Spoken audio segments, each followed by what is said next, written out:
Good evening, everyone. This is Tuesday, November 1st, and I call this meeting to order. May we have a determination of a quorum, please? Commissioner James? Present. Commissioner Eccles? Here. Commissioner Smith? Commissioner Devers? Present. Commissioner Stewart Jr.? Present. And Commissioner Jones? Present. Chair, we have a quorum. Thank you. May we stand for the Pledge of Allegiance? I pledge allegiance to the flag of the United States of America and to the republic for which it stands, one nation, under God, indivisible, with liberty and justice for all.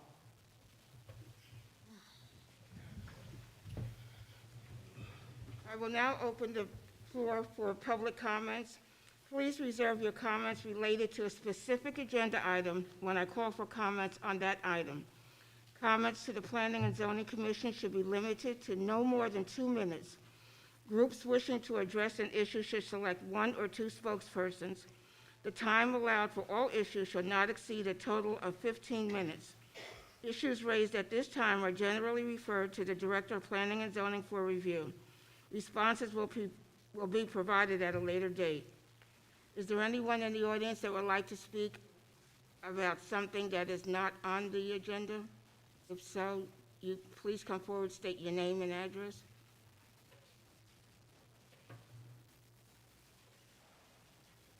No one?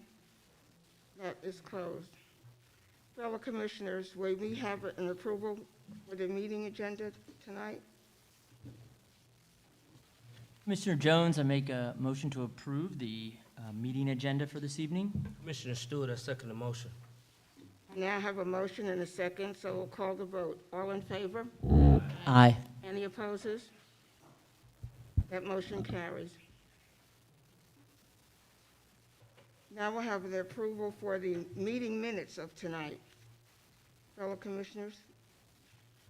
Commissioner James, I move that we approve the meeting minutes from the October 4th, 2022 Planning and Zoning meeting.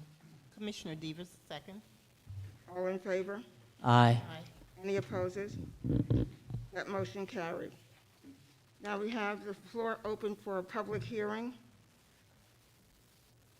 We do not have anything on the agenda for a public hearing tonight. So we'll go to old business, which we do not have any. New business. First on the list is preliminary plat 2022019 PP Evergreen Residential Subdivision. Staff? Thank you, Chair.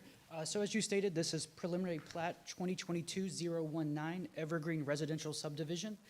This is a residential development that consists of 73 detached single-family lots with amenities including 3 pergolas, a gazebo, and passive recreational space. This commission approved the concept plat at the August 2nd, 2022 regularly scheduled meeting. Staff has reviewed the preliminary plat and finds that the plat meets the preliminary plat regulations and code of ordinances.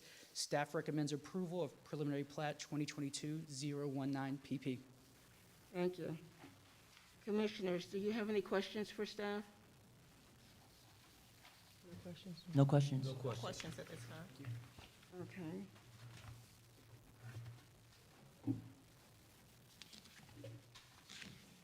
Okay, so we do a favor. Make a motion for a favor, for a motion on this one. So you still do need to open it up for public comment on these. Okay.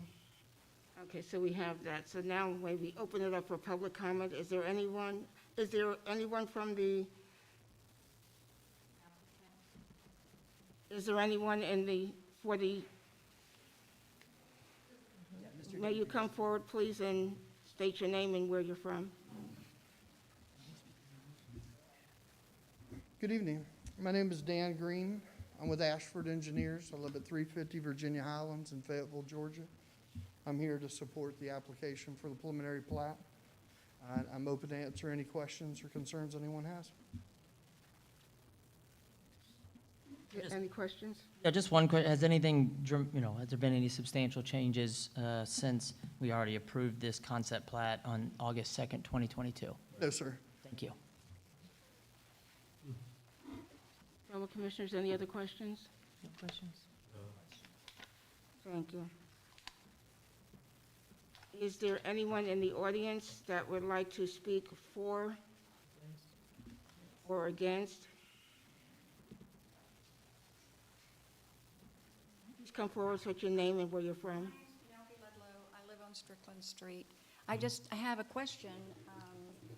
We were with the understanding that you were changing the entrance off of Elder Street. Lord have mercy, my mouth is very loud anyway. Thank you. But yeah, I would just like to know, since you say there's no changes, could, The concept plan that was approved in August.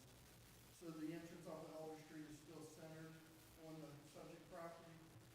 There is a deceleration lane and acceleration taper. The city's considering the turn lane. The traffic study that came back said it wasn't necessary to have a turn lane off of Elder Street into the subdivision, but that's up to the discretion of the city engineer, and they're considering that now. They've asked us to wait to submit development plans until they've had a chance to do so. and your offer up for sidewalks and whatnot, because we do have busy streets and lots of fast cars, but, 5-foot sidewalks. but you're only gonna do that on Elder Street, No, not on, we're required to on Strickland Street as well. but only a certain distance. Well, only where our property is fronting. We can't get on someone else's property or in front of someone else's property and install the sidewalk. We're doing it for the full limits that were available. But if people were open to letting you do sidewalks on Strickland Street, because there are children, we had 60 last night for Halloween, and cars were still going very fast down there. If the citizens were open to that, would that be a consideration, or I'm sure the developer would consider it for sure. and how do we take this before him? Just, ask the city to request it and they can consider it. But I can't speak for them, getting on someone else's property, there are liability issues, those type of things. But we did commit to everything that we could commit. Okay, so you are not going to have an entrance or an exit off of Strickland, correct? correct. Okay, thank you very much, I appreciate it. Thank you. Thank you. It's just a widening that's required to put in the sidewalk and a little bit of grading, and then all the trees that are gonna be left that we can. But there will be a little bit of Okay. trees that'll have to be. By the way, how many trees are you leaving on that 18 acres? Well, based upon all the things we did, I think it's about 1.5 acres that trees are going, and then there's, 3 trees are gonna be planted back on each lot. Yeah, but we have 18 acres that's a forest back there that is wildlife and everything. I understand. Okay, I just didn't know if you were bulldozing the whole area. Not bulldozing the whole area, but are significantly developing the property. Okay, thank you very Okay, much, thank you. appreciate it. There was a gentleman in the back that wanted to come. You have to come forward to the mic. And please state your name and where you're from. Wait till you get to the, wait till you get to the mic. Thank you. My name is Rayfield Britnam. I reside at 139 Orchard Street, Fairburn. I would like, I don't know if this is the same subject that we're speaking on. It's about the house. No, this is a No. different No. subject. You can No. say. Oh, it's totally different. Okay, We don't let it come. okay. Thank you. Yes, please. Ma'am, Okay, my name is Diane Sinkfield. I live at 265 Strickland Street, and I just wanted to confirm what Ms. Ludlow mentioned about the traffic on Strickland Street. And I know that when these houses get in there, that traffic is going to quadruple. I'm out in my yard all the time, and I see cars flying up and down the road 40, 50, 60 miles an hour. They'll start at the stop sign at Elder, and they would take off and fly all the way down to Orchard. So, and I know that last night, a lot of the parents who were walking their kids had to stop and get off the road when the cars are coming by, because they have their little kids in strollers. but not just last night, but on a daily basis, because they do like to get out and walk, you know, to exercise with their children in the community. So that's gonna be a real problem with traffic and just pedestrians, you know, trying to go up and down Strickland. So a sidewalk would be something that we would be very interested in procuring for our area, because we need walkability. One thing about Fairburn is we like the walkability, and that's gonna decrease the safety issues for people who are walking down Strickland is gonna decrease. Okay, And it's just waiting for a tragedy to happen with the cars back and forth like that every day. thank you. Is there anyone else in the audience that have any questions? Now, if there are no other questions, you have questions? Yep. Would you like to respond again to the sidewalk issue, sir? Please get up and do that. Yeah, we've committed all along to put sidewalks along the entire frontage of the property, both along Strickland Street and along Elder Street.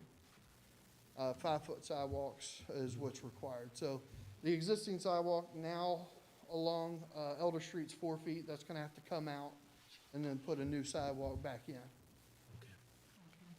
Thank you. I have another question, because the way it sounds, the community is concerned about a few issues that I'm not sure, were there meetings with the community before? Yes, ma'am. And- They weren't much in favor of the project, that's for sure. Okay. We met with them several times, and as you can remember, when we came into zoning, I think it was about 130-some lots. It was a townhome community. Through those meetings, we learned they didn't want townhomes, and then we tried to reduce it as much as we possibly could. But any further than 73 is a tipping point in terms of what the property costs and how much it's gonna cost to develop the property. The sewer's gotta be routed. There's a large portion of the sewer's undersized that's gonna have to be rebuilt, put into the right-of-ways. So 73 is probably the breaking point for this property to be developed. Okay. Yes. I have a question, sir, before you leave. Just listening to the concerns of the citizens Yes, in the ma'am. community. We do have children, we have schools. That is a very busy area. I've driven, you know, up and down it many times myself. Was that a concern during the time that this project was brought to the community? As far as the community engaging about the sidewalks, was there a concern at that time that was not? Because from what I'm hearing, it seems like there was a concern that was not settled. In terms of the sidewalks, Yes. I mean, we can only commit to our property in terms of putting in the sidewalks. I'm not sure how we get on other people's property or go to the other side of the right-of-way. You know, there's liability issues of not working on your property, other items that would come into play with that. So, you know, in terms of the entire frontage, we'll have 5 feet of sidewalk across the entire frontage. Other concerns, they had, no one wanted any entrance off of Strickland Street, so we removed that entire entrance. And again, you know, they didn't want townhomes, which we removed. One parcel of the property was a combination of about 6 pieces of property put together. One was given back, taken out of the deal, and then we reduced the yield from about 132 down to 73. We tried to be sensitive as much as we possibly could to all the concerns, but we can't. We're not gonna be able to make everyone happy. You know, a lot of things we heard was people would like 20 lots there. It's just not gonna be, it can't physically be done based upon the amount of money. It's gonna price itself out of the market based upon what the property, you know, just to buy the property to begin with. Okay. Let me ask this is just a confirming comment to maybe staff, that the developers are legally required to put the 5-foot sidewalks on their property. Should the citizens want to expand those sidewalks or connect them, that responsibility falls on the city to work with each individual homeowner. Because if you have 20 homeowners and 18 want a sidewalk and 2 don't, you have a sidewalk that goes to nowhere. Is that a correct recap of that? Yeah, the city would be more than happy to work with the developer and any citizens or citizens group who want to come together. That's not a determination that the city will make, as it is Correct. private property, and this developer does not own that land, so we'd never want to put that liability on them. But if any of the citizens would like to email me, I can get you connected with a developer, and we can see what we can do with that. Thank you. I just want to make sure the developer is doing everything that's required by law. Thank you. Mr. Stevens, you had another question? You good? Okay. Thank you, sir. Thank you, sir. Okay. Fellow commissioners, with that being said, we'll call this to a vote. May we have a motion and a second? And Commissioner Jones, I make a motion to approve concept plat 2022019 PP Evergreen Residential Subdivision. Commissioner James, I second. Oh, I'm sorry. Sorry, it was right there. Let me do that. Preliminary plat, thank you. I'll rephrase my motion. Preliminary plat 202219 PP Evergreen Residential Subdivision, a motion to approve. Second, Commissioner James. All in favor? Aye. Aye. Any opposes? That motion carried. Next is conceptual plat 2022092CP Mini Storage Depot. Staff? Thank you, Chair. This is conceptual plat 2022-092 Mini Storage Depot. This is a proposal to construct 94,304 square foot self-storage facility at 156 Jonesboro Road. Staff has reviewed the conceptual plat and finds that the plat meets the concept plat regulations and code of ordinances.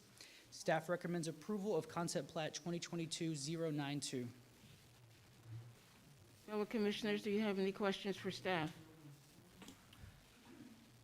Yeah, I guess the location of this is basically at the corner of Jonesboro Road and 138, where the old, like, industrial fuel depot station was. Is that correct? Yes, sir, right there on the edge of the city limits. Does it extend, could they actually take that outside? Is that, you guys can go, we're just, does that extend all the way to basically railroad tracks taking over the existing propane business that is there, or just that sort of empty tract of land? I didn't know how far it went down Jonesboro My in the understanding, it drawings. does not take over that, but I will let the applicant speak to Okay. that, because I'm not familiar with the propane tank. Okay, all right, okay, thank you.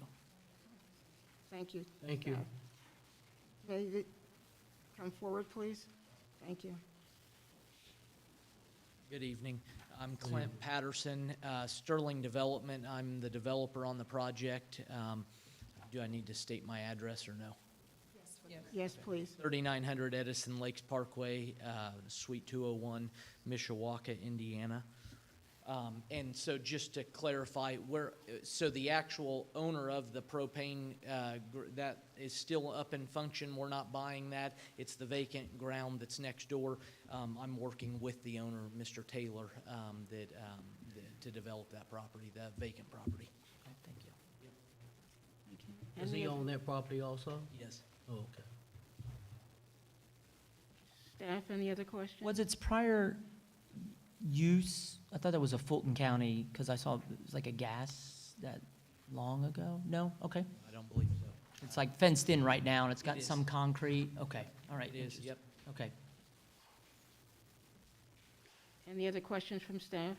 I do have a question from the drawing here. It looks like it's pretty far off the street. Can you see this from the street, from what? The topography really sets where the building is. If you're familiar with that immediate area, it sits pretty high up there because the railroad track goes over the top of 138 right there. So that's why it's set back a little further. There are still sidewalks down in the GDOT right-of-way and everything as per code, but it will not necessarily be a walkable area, I mean, with the traffic and everything. But yes, it is set up there, and will comply with all code and ordinance items.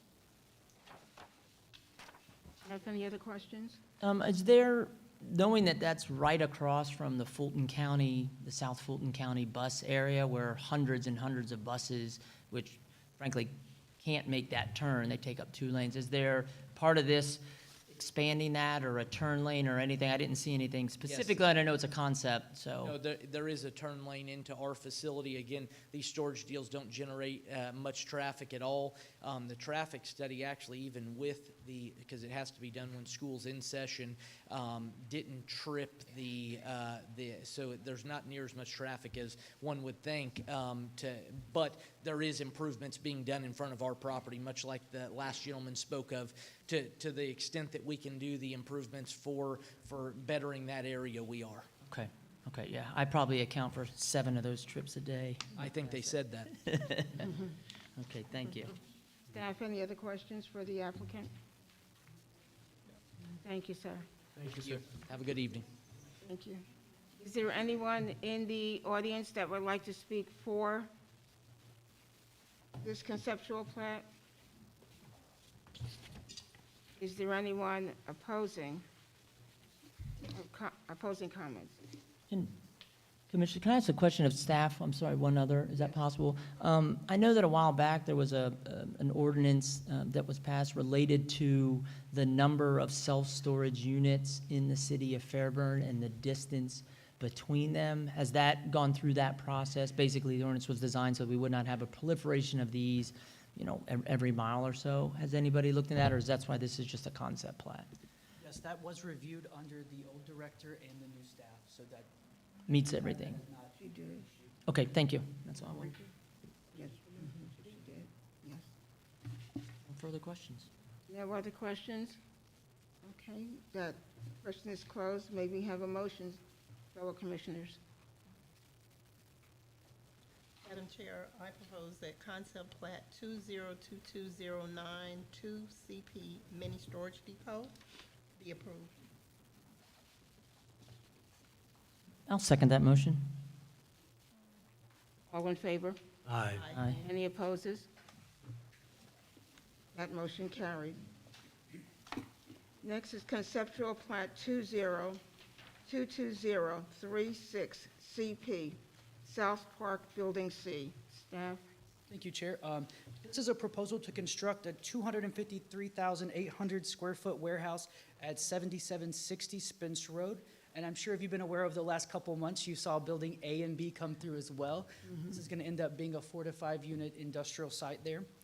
Staff has reviewed the concept plan and finds that the plat meets the concept plat regulations and code of ordinances. And staff is recommending approval of concept plat 2022-092. Thank you. Fellow commissioners, any questions for staff? We asked them all before. Thank you. Is there anyone, yes, sir, can you come forward, state your name and address, and who you're with? Good evening, my name is Matt Bruni, I'm with Seafried Properties. I live at 3891 High Green Place, Marietta, Georgia. I've been here a few times in the past year. This is the last lot in that industrial complex area there. We're hoping to finish it off. It's going to be basically the same type of facility we've done on the past two, A and B. A is currently under construction. A bore a lot of the infrastructure requirements, the repaving of the road and sidewalks. That was already accounted for early on. But is there anything I can answer on this particular last piece? Okay, any questions, staff? Fellow commissioners, any questions? No questions here. No questions here. No questions? Okay, anyone in the audience would like to come and speak in favor or opposing? Okay, that is closed. Fellow commissioners, may we have a motion? I think we had, There was some. Please, get up. I'm sorry.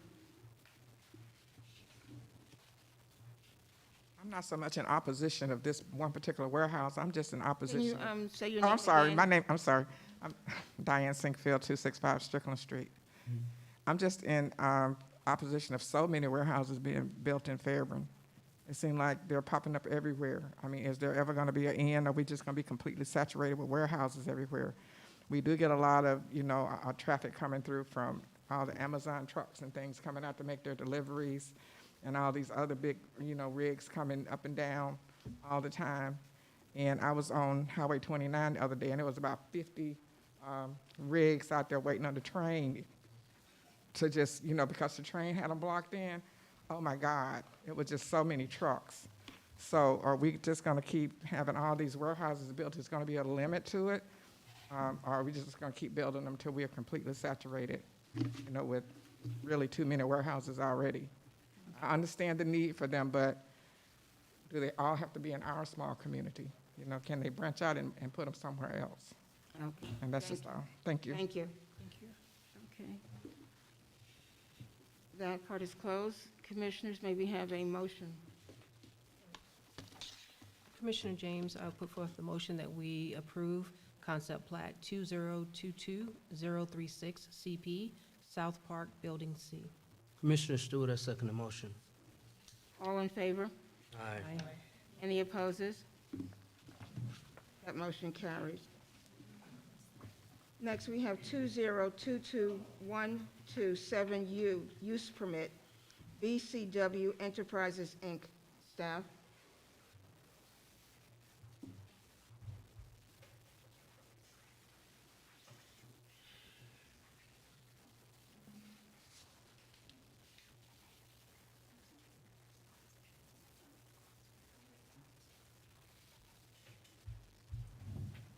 All right, thank you, Chair. So this is use permit 2022-117 BCW Enterprises, INC.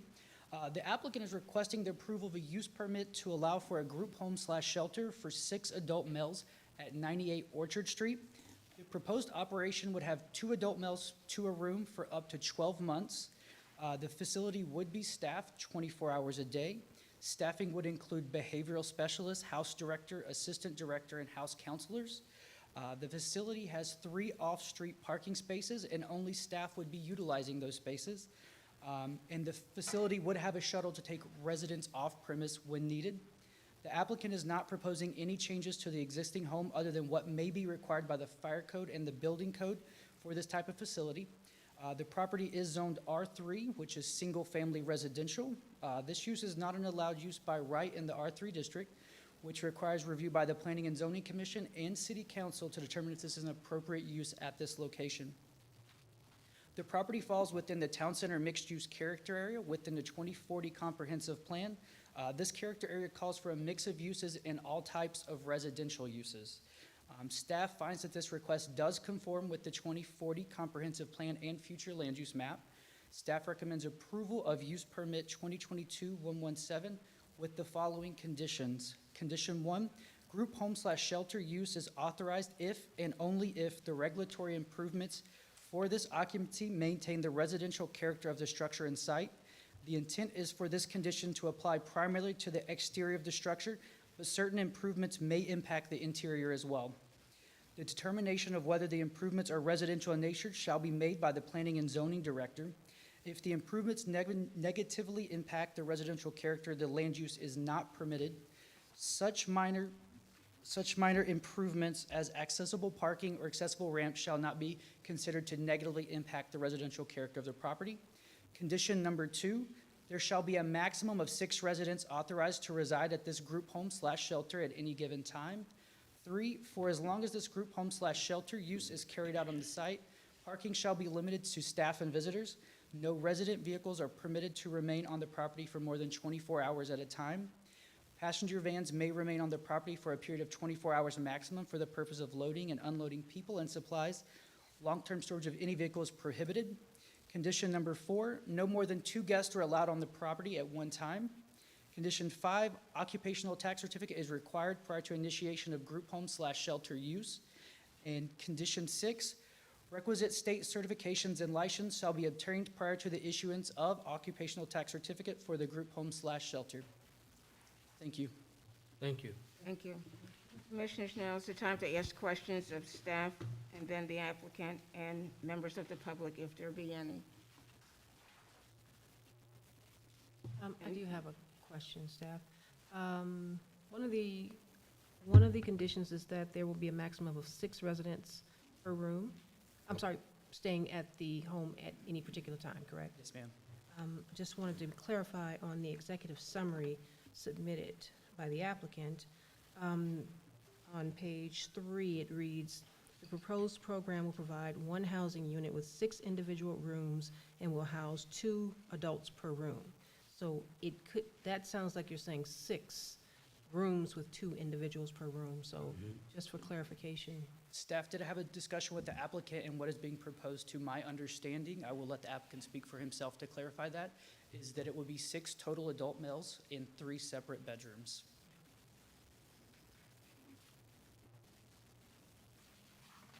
Any other questions, staff? For the staff? Okay, thank you. Thank you. The applicant here, please come forward, state your name, where you're from, and your address, please. Good evening. My name is Brian Chase Williams. My address is 1311 Winthrop Street, Riverdale, Georgia, 30274. Hi, I'm Stacy Piper, resident at 826 Chateau Lane, Riverdale, Georgia. We have a presentation that we would like to present. Okay. Okay.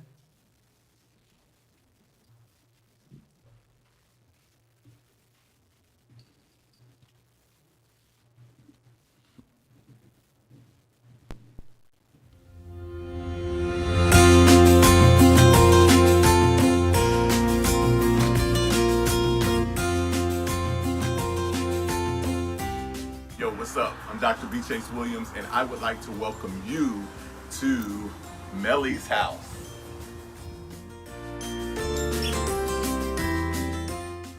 It's our new transitional home here in the city, located in the city of Fairburn, Georgia. And I just want to take you all on a quick tour just so you can see what the Lord has done. Come on.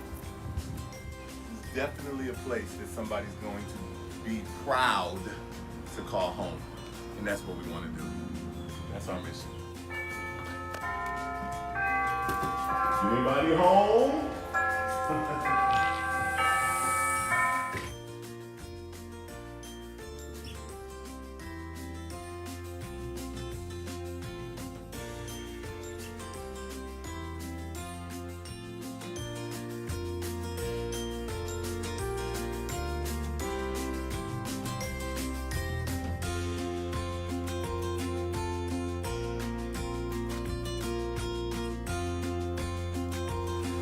There you have it.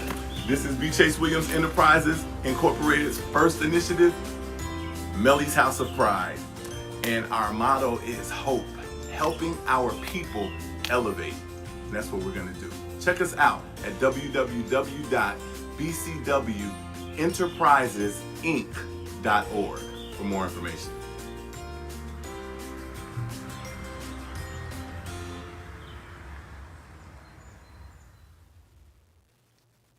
Staff, do you have questions for the applicant? I do. Where are these applicants transitioning from? Are they coming from prison? Are they coming from drug rehab? Where are they coming from? So it will be not from prison, but people who are connected to services already through case management. So they would refer that individual based on the qualifications and specs that we have for that person to be able to live at Melly's house. So that really wasn't clear for me. Me either. Can you give us a better idea of the type of individuals who will be living in the home? What's the background? Why are they displaced? They could have come from prison. They could have been homeless, had an eviction that is causing them from being housed. It could be that they were having substance abuse issues and are now in recovery for a specific amount of time, that need shelter and they need a home to get back to independent living. So what are the qualifications to get into your program? So a background check will be done, of course, to see if they are still using drugs, to see how long they've been in recovery, and if they're compliant with their recovery, if they're compliant, if they have a medication regimen, if they're compliant with seeing their case manager as they're supposed to. So we want people who are on the road to wanting to be independent and want to have their own residence in the future. Okay, then once they get in your program, what are the requirements to stay in your program? And how long is the average stay is gonna be? So the person will be able to stay in Melly's house up to 12 months. And of course, they will be under case management. So case managers are the ones that usually are responsible for getting them a voucher or getting them set up with disability, Social Security, anything that can give them the finances that they would need to independently support themselves in their own residence. So, say the time is up, it's been up to 12 months, and they're not ready, where do they go when they leave you? So the case manager then would be responsible for placing them into additional facility or whatever placement that they plan for the case manager. But at Millie's House, the time frame will be 12 months. So while they're at Millie's house, are they required to maintain employment? What are the requirements? You know, what could cause them to get kicked out of your program, basically? You know, There are what some several do's things. and don'ts.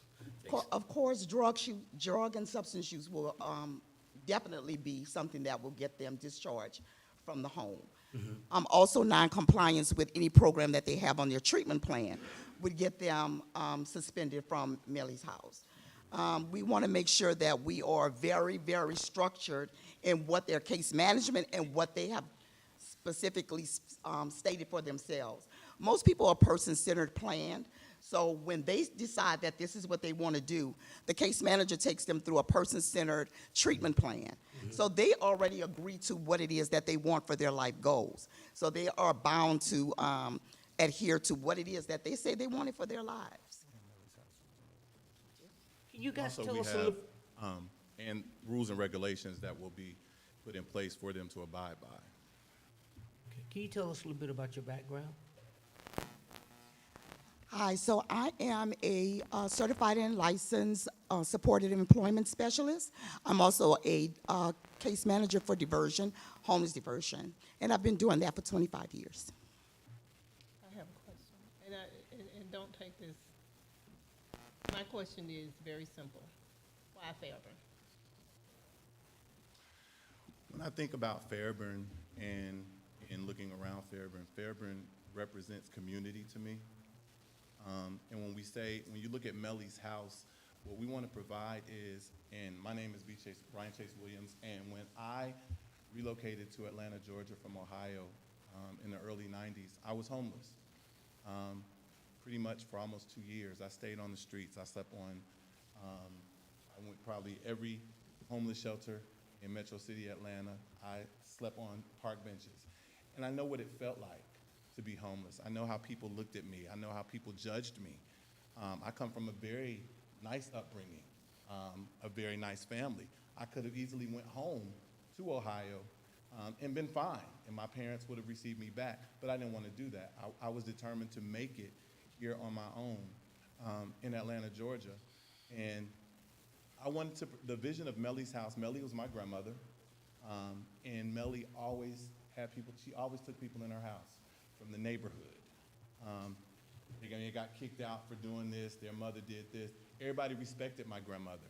So whenever we ever went to Mellie's house, it was, you're gonna always have other people there, and we could not consider that they were like outsiders or rejects. We had to treat them like they were our family, because that's how she received them. So the vision of Mellie's House is to present a home structure, a community structure. We're not even calling our people residents. We want to refer to them as family members, because many people that are homeless have been excommunicated from their family. They don't have family. They're not connected to anybody. So we want to provide them with a home environment, family dinners, family gatherings, family time that is definitely monitored on a 24-hour basis. But we want to give them a sense of hope, something to build towards when they leave Mellie's house. And when I stayed in shelters, it was just a bunch of beds in a warehouse, and I was a number. No one cared about who I was. I want Mellie's House, the vision of Mellie's House is to present a place for someone to be able to call home and feel like they are loved and cared for, and not just a number.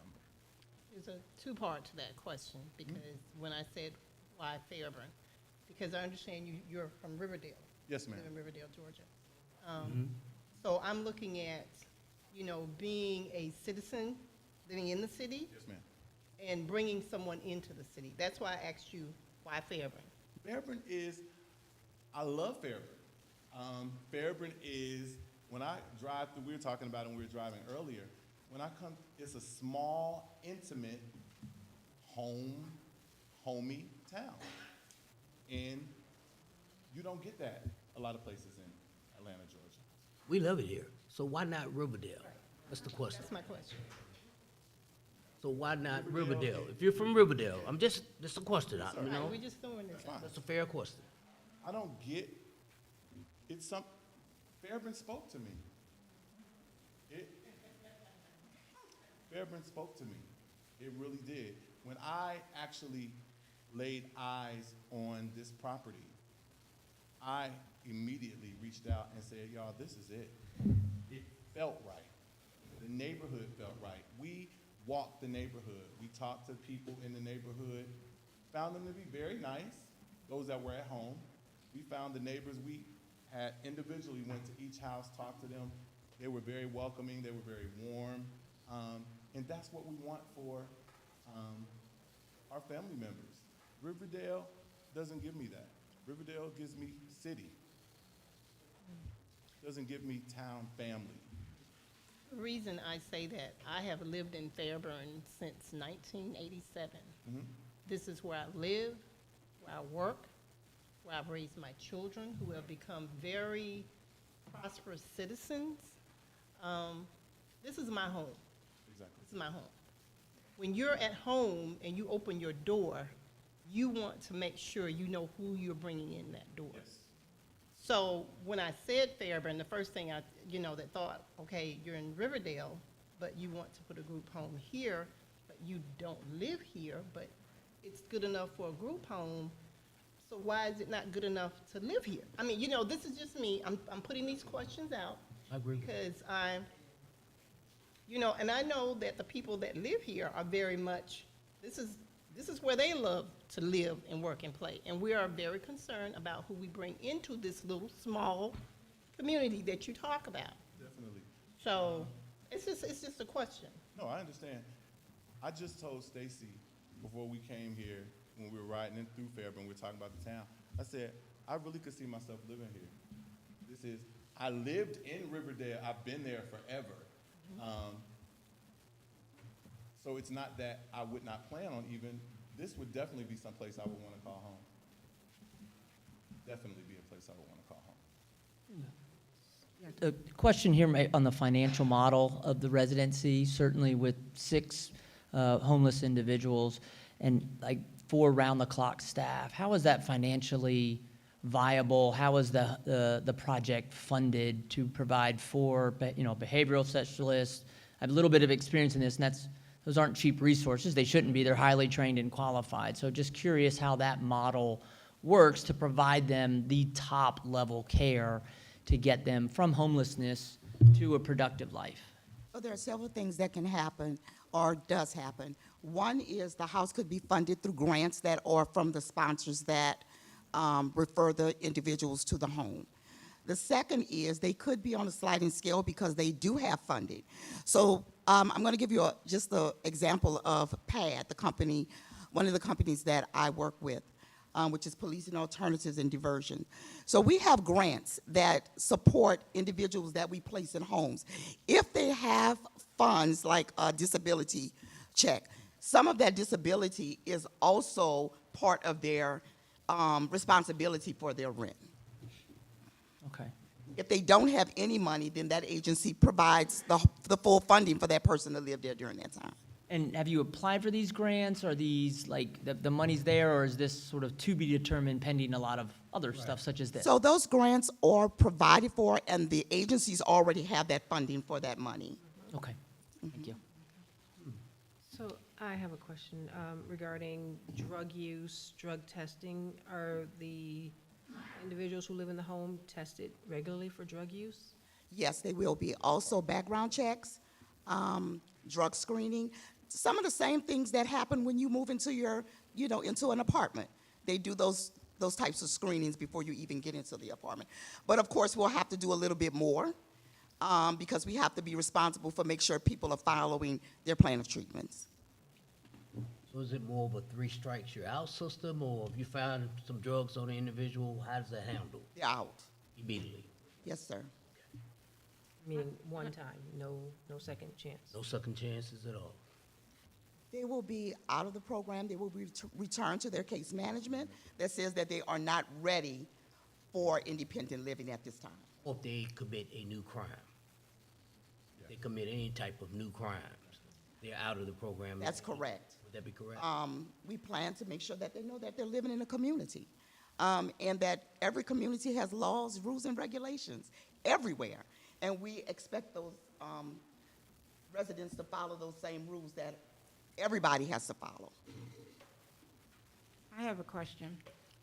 You mentioned, I heard in conversation, you mentioned persons that will be living there are former drug-addicted persons, or just homeless persons, or alcohol abused persons. Will there be any other people there with other type of charges? I want to make it as clear as possible that people have histories, and that we're here for restoration also. Right. We want to make sure that they were on that road to recovery before they can even come into Millie's house. They may have been substance abuse users who have now not used for 5 years or so. And we'll know that upon screening. I can only guesstimate what their past background was. But what we want to know is where are they right now and how far into their recovery process they are before they can even get into Millie's house. And if they have proven, and we'll know that through the statistics of their case manager, how far they are in their program, that we'll be able to help them to get to the next level of independence. And it's not just, and I know that we're kind of focusing on this, but homelessness is a nationwide problem that is caused by many issues. It could be a dysfunctional household, it could be drug use, it could be a bad decision, it could be moving with the promises of a job and the job didn't happen and whatever. So it's not just the pipeline is from this particular homeless cause, it can be a very wide range. Just want to make sure that's correct. Exactly. Okay. And so therefore, we will have different genders of situations of what we call life crises. Right. As you know, if you get evicted from a home, you can't really get another home. With that following you on your record. He's a property management. He knows exactly how hard it is for a person who has an eviction on their notice, on their record, to even find housing again. So we have a lot of people in the state of Georgia, in the city of Atlanta, even Fairburn, even in the community that we're going into, has homelessness walking on that street. So we know that it's prevalent here, and we want to be a part of that solution. If I could speak to, we understand, and I heard one of the residents of the neighborhood speaking earlier about having 60 children last night for Halloween. We understand that it is a residential community that has young people, that has children.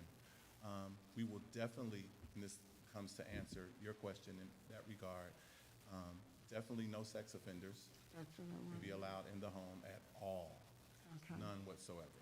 Okay. Okay. Will these individuals have a curfew? Yes, 10 o'clock p.m. 10 o'clock p.m. And that's unless they're working. So some of our individuals may have a job. Yeah, that's true. So if they're working, then when they get off from work, they need to come home like everybody else comes home from work.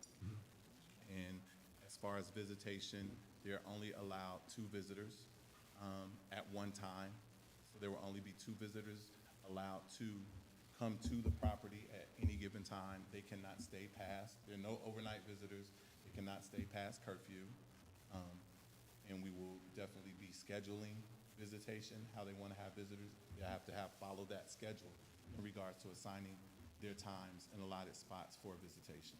And those visitors are also screened. So we want to make sure that not only are is the neighborhood safe, but also the other people who will be living there. Right. We don't want them to be imposed upon, let's say me, who I'm bringing in somebody who's not going to be conducive for the environment. So they will also need to have, of course, an ID. And we'll do a little background check on them also to make sure that they fit into the community and are allowed to even visit that person. If they're not, then they can go visit them at Popeyes or somewhere they can sit down and talk with their family members. So- Any other questions, I do staff? have a question. Have you all opened up dialogue with the community? Have you spoken to the neighbors? Yes, as I said earlier, we did. As I said earlier, we did initially go and walked. We have a list actually of everybody that we did speak with. We went door to door. And then on this past Saturday, we did have an open house where a lot of the around 22 people from the neighborhood attended the open house.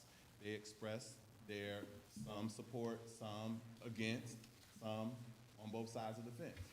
And we were able to, everyone that asked a question, we were able to provide them with the answers. Last but not least, I'm sorry, do you Oh, I'm happen to have a sorry. list of those individuals who attended? We do. Is that in this packet? Many of them are here now. oh, good. What is the average age of the applicants in the program? 18 to 45. 18 to 45? Thank you. Thank you very much. You won't see a lot of contact information because they didn't want to provide that, and we were fine with that. Yes, And you some go. of them did not even, they didn't want to sign the list. I was gonna say, because there's 9 on here. Yes, Right. a lot of them that are here now did not sign, they didn't want to sign. We have the public comments, so that's fine. Yeah. Yeah, we have. You guys have done a great job with your presentation, by the way. I know we had questions coming at you left and right, and you did a great job. Thank you so much. Thank you for coming. Thank you. Thank you. Thank you. We will now open the floor for members of the audience. Is there anyone out there, maybe have a vote for opening the floor for members of the audience? Can I ask a question? I know there's a lot of people here, so we want to hear everybody. Is there a time limit to? Yes, there is. I'm it going to announce that. 15 minutes in total? For all? 15 minutes for, 15 minutes against. Okay, thank you. Just want to make sure. But when you, When it's time, we'll ask you to come. Not yet, not yet. I did not sign up. My name is Caroline McKenzie. I have lived here in Fairburn since 1976, raised my 5 boys here. Yes, I too. Okay, we'll call you when the time comes to vote on it. We'll call you. Let me ask one question. No, Is there we have anybody to- that's Miss lived- Caroline. Man, we we have to We follow haven't got to that yet.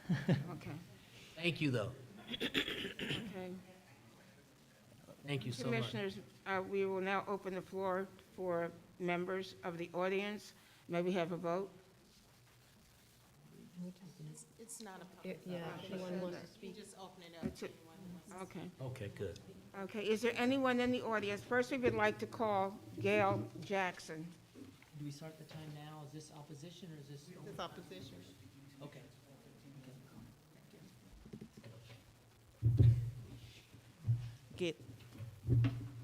Hello, my name is Gail Jackson. I live on 61 Strickland Street. Thank you. The main reason why I oppose this use permit proposal is because of the location.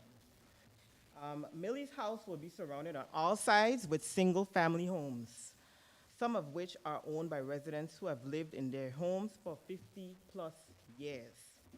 My family are among the few who recently moved to this location, and what made us attracted to this neighborhood was the quietness of the street, the quaint curb appeal of many homes, and the fact that residential zone neighborhoods were used primarily for residential purposes. While the purpose of a transitional house is to provide housing, a transitional house is a business. And it is a business that will be a temporary home for multiple people who are strangers living together. It is also a business that will have employees coming and going daily in shifts. All of this activity is transient. Transient activity right next door to homes occupied with families who have lived there for 50-plus years, and new families like myself who just bought their forever home. Transitional housing should be in mixed-use communities or commercially zoned locations, not sandwiched between suburban living homes. This organization, I don't believe, would try to put this same business on a residential zone street in Buckhead, Sandy Springs, or even Fayetteville. And why is that? because they know the people in those neighborhoods will not stand for it. Well, we in Fairburn should not stand for it either. This proposal opens the door to more similar projects. Once this body supports this, we can almost guarantee this won't be the last transitional home on this street or other residential zoned streets. Ma'am, if you could shorten it a little bit, because we have a few others that I need have to one speak. last sentence. Okay, thank you. This neighborhood will change into an extension of Broad Street. We should not be okay with this, and for this reason, this body should not recommend. Thank you.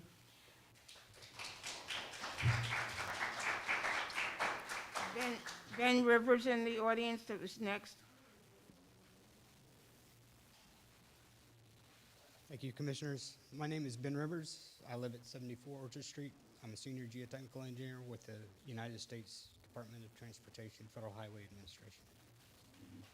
Honorable Commissioners, this application is not consistent with our community's 2040 plan, contrary to the staff's indication.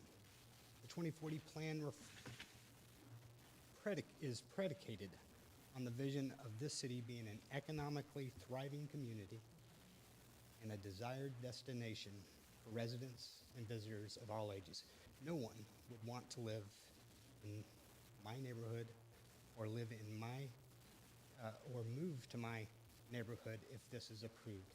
A single-family residential neighborhood, or be a part of a community where a house of transients be allowed in their neighborhood, damaging real estate values, harming their community's real opportunity for growth and quality of life, and impeding the development of a vibrant business environment. There is no economic viability, no opportunity for the community, nor is it consistent with the values or the quality of life promoted by the city of Fairburn as an ideal small city that knows and cares about its citizens and the members of its business community. Applicants' pursuit of altruism is laudable, but it is as laudable as their disregard for our 2040 plan is clear. Okay, Mr. Ludlow, we have to ask you to clear up, because we have a few other people that need Yes, to ma'am. speak, and we only have 15 minutes allowed for everyone. ma'am. Commissioners, I point your attention to pages 83 and 87 of the packet, where the applicants respond to question 1, whether the proposed use of this use is consistent with the comprehensive land use plan adopted by the City Council. They refer to the Atlanta's plan twice. Never do they refer our plan, not once. This is not Atlanta. Okay, thank you, sir. Penelope Ludlow.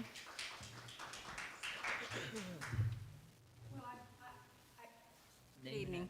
I basically was going to relinquish. Your name my again time. and your address. Penelope Ludlow, Address. 132 Strickland Street.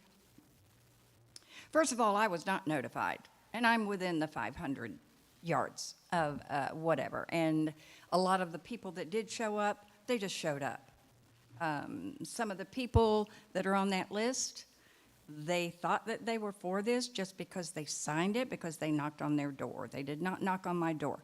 Bottom line is this. As everyone has said here, we are a community. We have already had 4 gunshots on our street within 2 weeks ago. The police now have the casings. 3 days later, 4 more gunshots at the end of Strickland Street and Elder Street. The other night, I had to call the police again because there was a man out there basically naked from the top up, and because obviously you can tell I'm kind of a confrontational person. And so I had to call the police because he was coming back at me and my grandson. I too have a daughter who's homeless, but she's living with me. And they want to say that some people don't have families. Yeah, some people do have families. They just don't want to be with them. But there are places. There's veterans out there that can get veterans benefits. I worked in a halfway house. I know they're calling it a transitional house. I did drug and alcohol counseling, and I do know the height of recidivism is very high. Okay, And so thank you very much. thank you. Thank you. Miss Diane, is it Hopkins?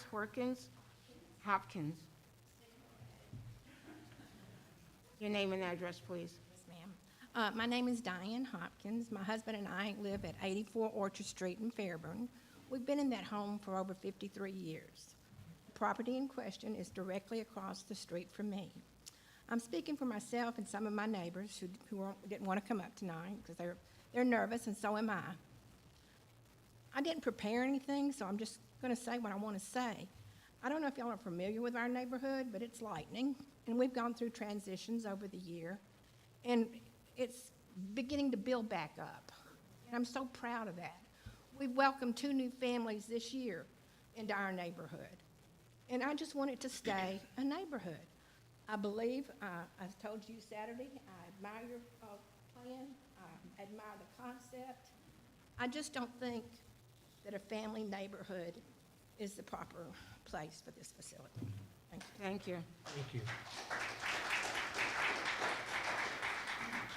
Thank you. Miss Felicia Newman?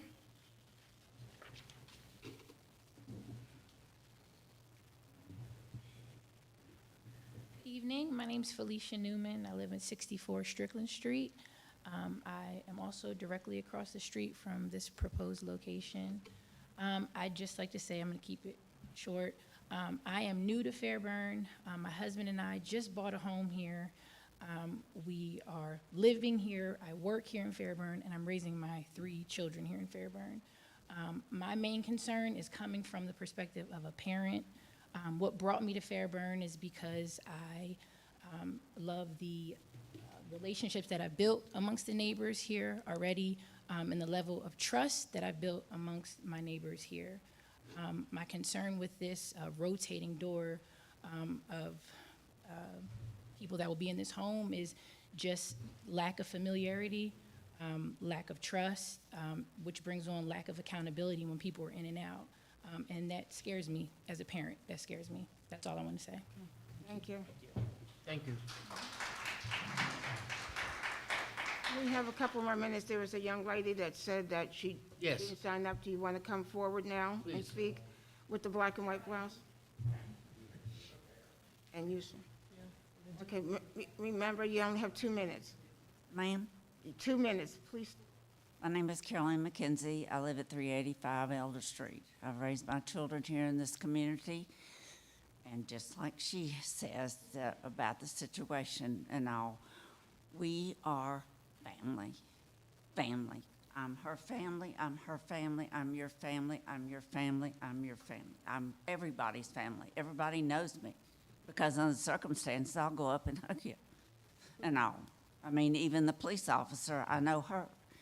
So this is a community that we want to keep as a community. And I love Fairburn. I raised my children here. Okay. I need not say anymore. Thank you. Thank Thank you, you. ma'am. Thank you very much. And the gentleman in the back with the cap on? No. No. Another.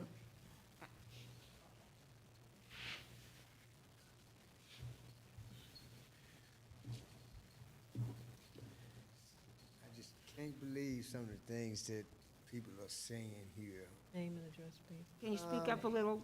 Yes, please. Things that people are saying is, Can we get your name and Your name and your my name, excuse me, my name is Rayfield Brittenham. I stay at 139 Orchard Street here in Fairburn, Georgia. You can't even tell where I stay at because you can't even see the sign. You can't even tell it's Orchard Street. You can't see it. You come up Strickland, there it is, Strickland, but no Orchard. You can't, so what's the big deal? They don't even know that they're there. You can't even tell across the street. You can't even see the street name. No. Ain't no Orchard. There is no Orchard. When you come up to the stop sign, Strickland. No Orchard. No directions. Nothing. Sir, did you have anything Did you have anything to say on this issue, sir? About this? Yes, on this Are issue you here. talking about the home that's there? Yeah, it's right there. The Orchard is right there. The home is right there. But how would you know that? Because you don't see no orchard. There's no Orchard Street. Okay. When you come up to the stop sign, you don't know which direction you're going. Okay, now, you. what I'm saying here today, and I want all of you to understand that what these people are doing is trying to help somebody. You see what I'm saying? Me, myself, a 10-year veteran, when I came out, I was homeless myself. I got kicked out the Army. You know what I'm saying? But when I came out, there was nothing there for me. I had to start all over again. If I had something like this, it would have put me on my feet much more sooner. That's support. Everybody here got somewhere. Everybody here is living real comfortable in their little niche. You see what I'm saying? But what about trying to help somebody that, like you mentioned, there's a variety of things that can happen to people, you know, death in the family, you know what I mean, loss of job, loss of employment, all kinds of things, you know what I'm saying? These things cause people to go down. It don't have to be because they're on drugs and everything like that. It don't have to be that. Give a person an opportunity. Give a person something to build, to dream. Give them that hope that they can one day come back from the destitution that they're in. You see what I'm saying? So all they are talking about, all these people in here, they sitting real comfortable.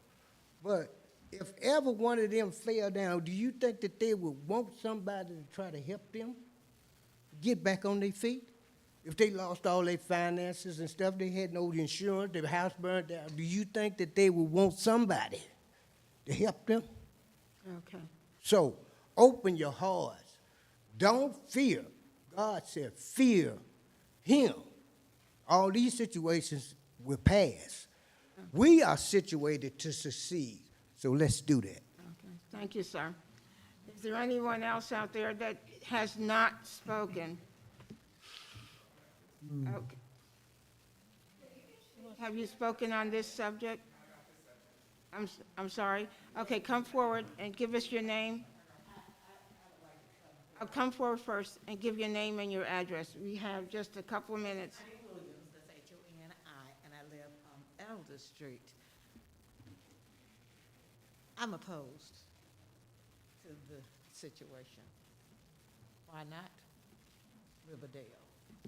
Before I moved to where I live now, I lived across the track, Clay and Bay. There was a transition house. There was more problems than you could ever imagine. It was a waste of time for the city. We formed a neighborhood watch and all. The fire department, the policemen, the paramedics stayed there. They can never say that they were never serviced by those responders because every time they would call, they were always fighting. A female from Florida owned the property. She could never keep someone there, whoever she had, to help them. One Saturday, we had to leave out our home because one of the residents there called the police department and said they were holding kids hostage. There were no kids over there, but somebody called you and tell your kids, what are you gonna do? Every SWAT team around this Fayetteville, wherever there was a SWAT team, they came. They came to help Fairburn out. We had to stay out of our homes until the next morning, which was Sunday morning, before anything could happen, and they end up having to storm the house. I'm 75. My sister and I live together. She'll turn 71. We have her grandbaby. I don't want to see that happen again. Never, never, never, never, never, never, never. Never. Why not Riverdale? Not Fairburn. Okay, thank you, ma'am. Thank you, ma'am. Okay, this part is now closed. Now we have a motion and a second to close the public comment Chair, period. in support of this, I would like to put on the record the email that I handed you all. Yep. Miss Inga Kennedy from 110 Orchard Street did say she was in support of this based on the case that was made. However, she did have some concerns, and she did recommend to you all to impose a condition that no other transitional housing be approved within 2 miles of the Lightning community if that is approved. I just wanted that on the record since nobody in the audience saw this and you got it right before the meeting as she emailed me at 5:22 today. Okay. Thank you. Right here. Okay. We've read it. Thank you. Okay, that part is closed. Commissioners, may we have a motion? To close the comments? It's closed. Yeah, I have a motion just to close the public comments. Yes, thank you. Second, Commissioner James. All in favor? Aye. Any opposes? That motion carried. Okay, fellow commissioners, now we have a motion. Can we have some comments? We have comments. Oh, you have comments after this? Yeah. Okay. Commissioner comments? We can do it. Yes. Okay. I thank everyone for coming forward this evening. You have been heard loud and clear. I also want to thank the applicant because I understand that you have a goal and a dream to assist people to get back on their feet, become viable members of the community again. However, I live in Fairburn as well. I have a 9-year-old granddaughter. I am the president of an HOA. I understand how important it is to safeguard the community from situations that we may not want to face. We understand that not everyone that would be placed in your home would be someone that we have to be concerned about, but as everyone mentioned, this is a transient situation. Yes. We are communities, we like to know our neighbors, we like to be familiar with what's going on, and 6 to 12 to 18 people coming through your facility in a year, however many, I'm not sure, but that's unsettling for me. And I do understand that, you know, like I said, you have the best of intentions, but I just feel that that's not something that sits well with me. So that's my comment. Just wanted to say that. Yeah. Steve, as you said, you had, Just kind of piggybacking off of, you know, listening to, I'm a very heartfelt person. And I like to say that I've listened to everyone's comments tonight, your concerns, your thoughts. And I also listened to the applicant. I truly believe that you have a heart for what it is that you're about to embark upon. I just don't feel Fairburn is the place for it. To be honest, it's just, I've listened, I've heard. I've listened to the gentleman in the back saying people fall. I've fallen many times, but I got back up again. Mm-hmm. So we have the ability to make this city the home we want it to be. But we also have to be keepers. God gives us a lot of things, but he also gives us talents, which is what you have, but he also makes us keepers. I'm a keeper. And this is just my feelings. It's nothing, it's just that I have to listen to what God gives me to dwell in here. And I just don't feel the same. Yeah, I'd like to comment first to thank all the citizens and the applicant as well. You know, homelessness is a nationwide problem. We all love to talk about it, we all love to care about it, and we all don't want it in our community, but we also don't want it next door to us sometimes, right? So it's a problem sometimes without a solution. So it's challenging. I want to also make sure that these are not homeless people or transient people. These are human beings. And when we stick labels on them, it perpetuates the situation with these. I have friends who have gone through this, right? And we need people with a heart and a compassion and a sacrifice to do this. And so regardless of the outcome of this, I do think that it's important for the applicant and the city to figure out a way that the city of Fairburn and the compassionate citizens, because while I heard some compassion, I also heard some not compassion, can find a way to help those that frankly can't help themselves. But I do appreciate all of the comments, and we'll take those under consideration. Commissioners, any other comments? Yes, I would like to say, by the basic definition of the word transient, this is transient. It's not a situation where these individuals will be a member of our community to stay and help thrive and build in the community. This is someone who'll be there for, at the maximum, a year. So that is transient. And it's not that we're saying that people who go through situations like this are bad. We all agree that this is unfortunate. But we're saying that there are other places where this could be set up, where it doesn't have to affect communities. Sure, yeah, but just, it can be set up in Fairburn, it can be set up in Riverdale, it can be set anywhere, so, but. And there are other places in Fairburn alone where it could go. Okay. So we're not saying that it's a bad thing. We're just saying that the choice of location does not suit the community. It really doesn't. Location doesn't. You have a comment, sir? No, I'm good. There be no other questions or comments? Fellow commissioners, may we have a vote? A motion, I'm sorry, a motion and a second.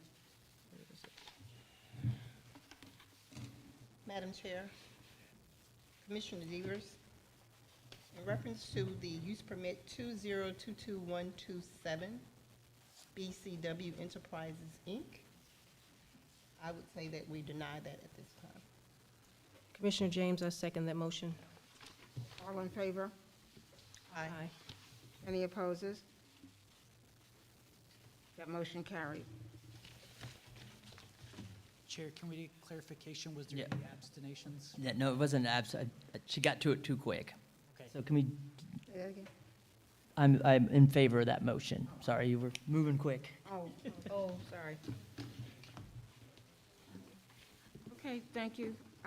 That's the end of our meeting with staff report. We got I'm another sorry. use permit. I'm sorry, I was looking at it too. Next on the list is 2022125U, use permit, Logistics Acquisitions LLC. Staff? Thank you, Chair. This is use permit 2022-125, Logistics Acquisitions LLC. The applicant is requesting the approval of a use permit for a truck terminal at 8105 Kleckler Road.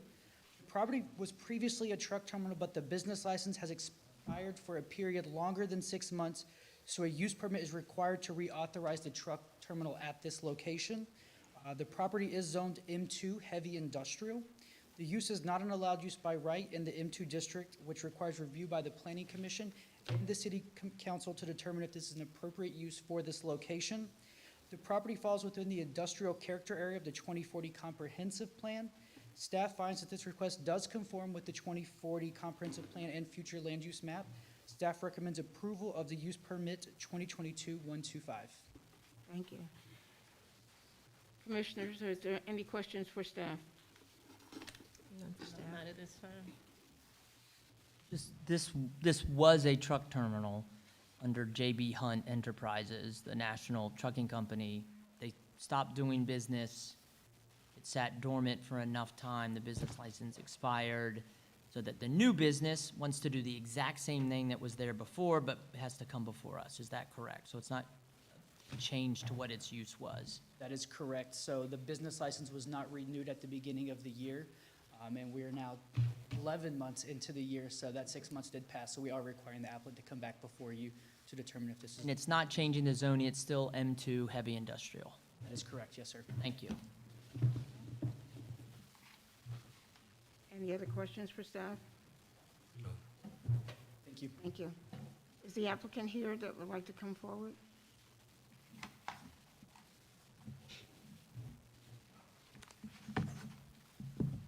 Good evening. I'm Gene Buckley, 1776 Peachtree Street Northwest, Atlanta, Georgia. And I'm with Logistics Acquisitions. And simply put, we are looking to maintain the existing use.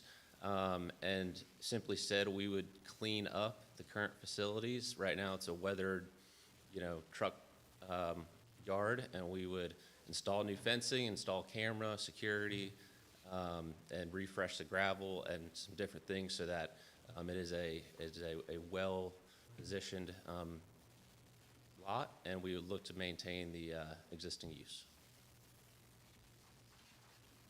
Commissioners, questions for the applicant? I have a question. Okay, and this is called a truck terminal. Can you define exactly what a terminal is? Yeah, so in our application, we note that it's trailer parking.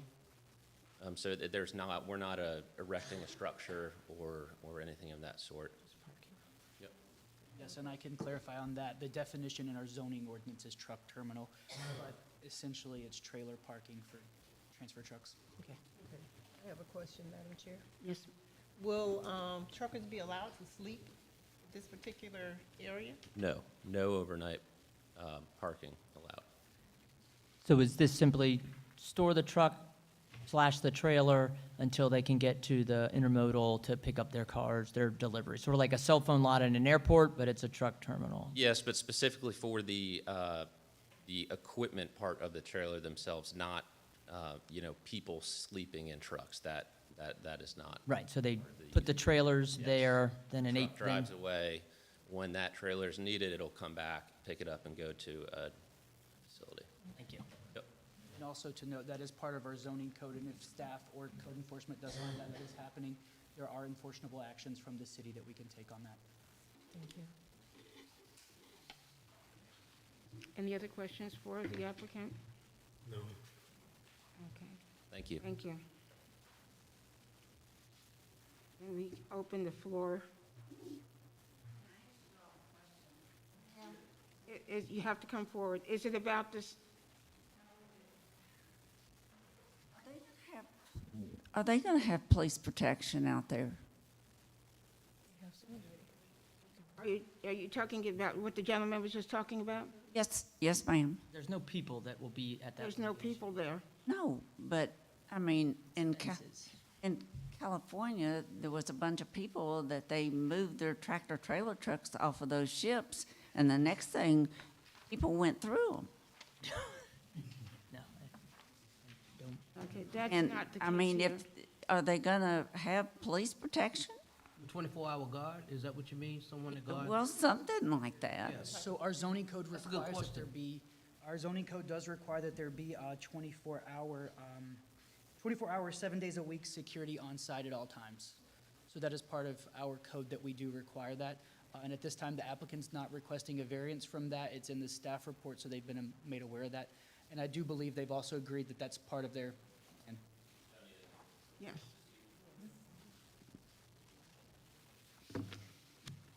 That's a good question. Thank you, ma'am. Thank you very much for that question. Just, you know. Yes. So we are aware of that code, and we sought definition for it of what specifically that means.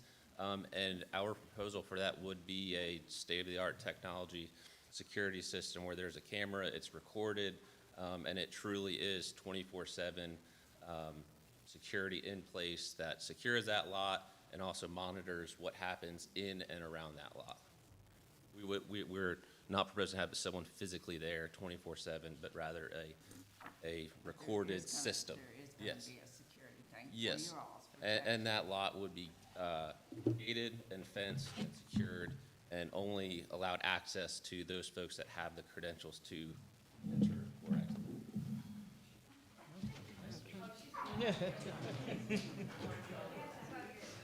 Question for Thank you. staff. Ma'am, you have a question or make a comment on this subject? Okay. Your name and Diane Sinkfield, 265 Strickland Street.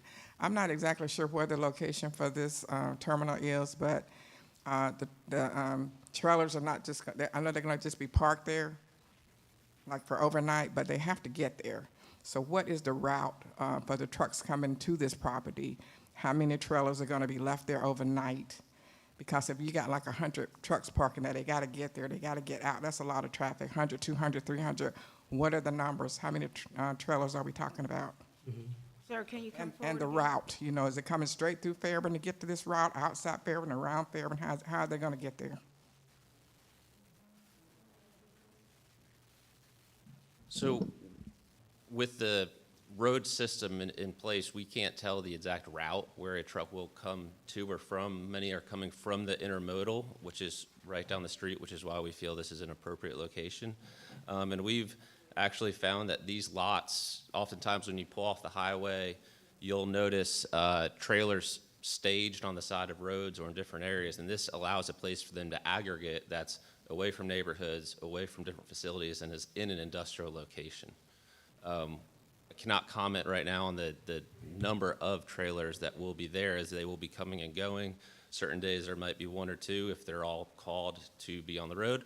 Other days there might be more. Thank you. Thank you. So the best description of this site, it's at Gillette Road and I-85. So this property actually backs up to I-85. There's no access from I-85, but my understanding the access is through Gillette.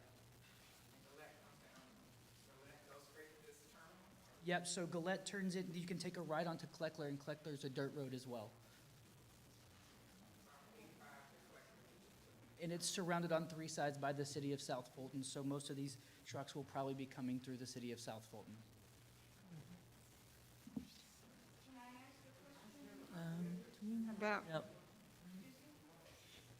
About this applicant? Okay.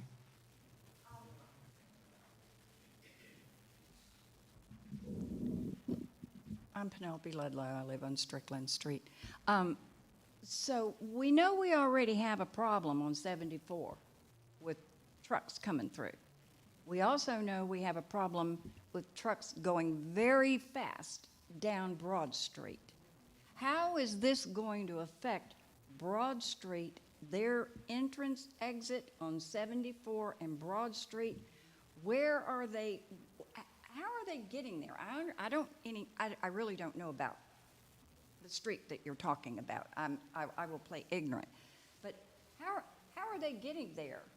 And of course, we're still dealing with 74 that is becoming nothing but a truck route.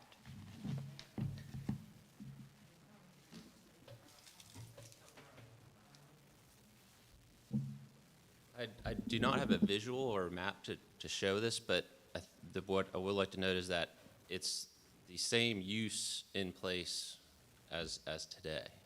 So there would not be a significant difference or it would not be worse than what you're seeing today, as we would be maintaining it, and hope that would be sufficient. Thank you. Sir, one last person, sir.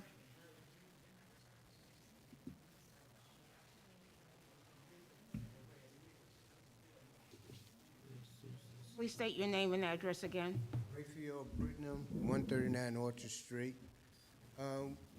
I'm concerned about the trucks and the weights and the streets that we got right now are already cracked all up, and they need in need of repair.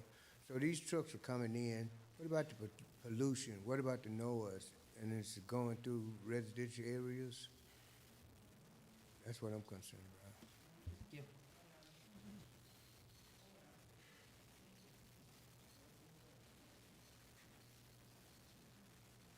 So regarding the trucks, this would be the storage of primarily empty trailers. So this would not be a place where full trailers are stored or full trailers are driven through town. They would be empty vehicles. And again, this would not be a physical building where the traffic or the loads are increased. It would be empty containers. Thank you. Okay, the floor is now closed for questions. Staff, fellow commissioners, I apologize. Do you have any other questions before we make a motion? No. Nope.